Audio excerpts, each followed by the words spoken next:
These are the faces of India's national shame.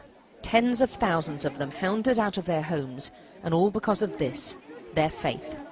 They're Christians, and in India that's rare. Soldiers now stand guard outside the makeshift camps they've been forced to flee to. Hindu hardliners want these people dead, for no other reason than their religion. They don't want us filming here. Producer Neville Lazarus is manhandled. Extra paramilitaries are called for backup. They weren't around when the people needed them. The crowd is incensed, urging us to come inside. The area's top official tries to calm them. But these are the same officials the Christians feel failed to protect them. And still they don't feel safe. The camp's been attacked twice. The authorities, they say, just look away. They are stuck in no man's land. They don't feel safe outside of the camp, and yet although they're living under armed guard, so many of them in one place makes them an obvious target. And all the while they believe no one cares and no one is listening.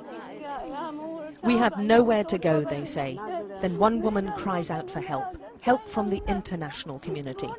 All our homes have been destroyed, she says, and the government's just not helping us. Please, can someone help? Their stories are shocking.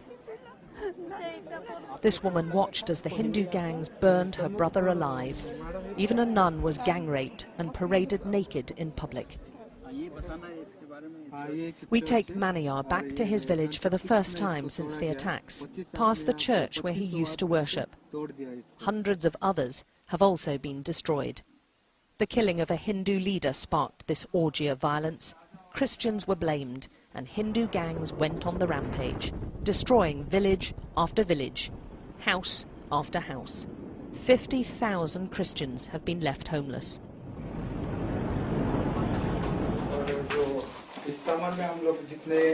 Maniyar's home is barely recognizable, with walls smashed in and every room trashed.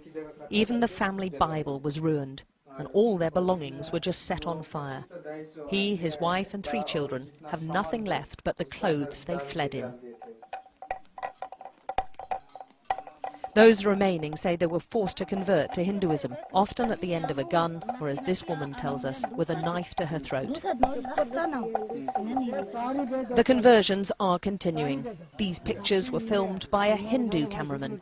The Christians renouncing their religion each have a tikka mark placed on their forehead to signify the change in their status. There's also ceremonial burning of Bibles, hymn sheets and Christian booklets. These Christians insist their conversions are all voluntary, but they know now they won't be targeted. Now, if you want to stay safe in Orissa, you fly a saffron flag. It's the Hindu colour, the sign which says you're not Christian, and the mobs will then pass by and not attack.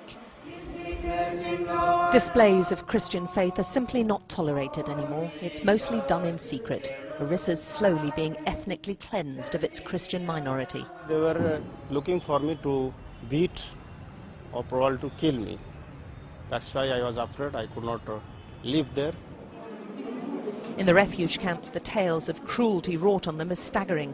This woman saw one of her grandchildren, who was paralysed, doused with petrol and set alight. The country's Prime Minister's called this Christian persecution, the worst since independence, a national disgrace. But so far he's been powerless to stop it. Alex Crawford, Sky News, Orissa.